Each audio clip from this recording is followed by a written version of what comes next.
بالبداية نتقدم بالتعازي لأهالي الضحايا نتيجة الزلزال الذي حدث فجر هذا اليوم، ونتمنى الشفاء العاجل للجرحى. كما تعلمون نتيجة الزلزال الذي حصل فجر هذا اليوم تسبب بكارثة إنسانية حقيقية، وتسبب بأضرار مادية أيضا للمدنيين في ممتلكاتهم وفي أرواحهم، حيث بلغ عدد الجرحى في الشهباء لوحدها 5 جرحى، 2 منهم في حالة خطرة تم تحويل حالة منهم إلى حلب، إلى مشافي حلب. أيضا في الشيخ مقصود أيضا الوضع كارثي، حيث بلغ عدد الضحايا والوفيات 6 أشخاص بالإضافة إلى 44 جريح.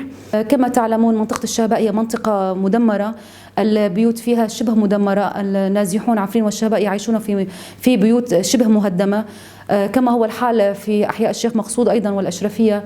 أيضا الأبنية قديمة ومهدمة نتيجة الحروب التي حدثت في المنطقة، لذلك فقدنا الكثير من مواطنينا نتيجة الزلزال. لذلك نحن نوجه نداءنا إلى أهالينا في الشيخ مقصود التوجه إلى الشهباء رغم الإمكانيات الضعيفة والحصار المفروض على المنطقة. كما تعلمون النظام منذ ما يزيد عن 4 سنوات يفرض حصار شديد على منطقة الشهباء، حيث يمنع دخول الأدوية والمستلزمات الأساسية الحياتية من طحين ومواد غذائية وأخرى.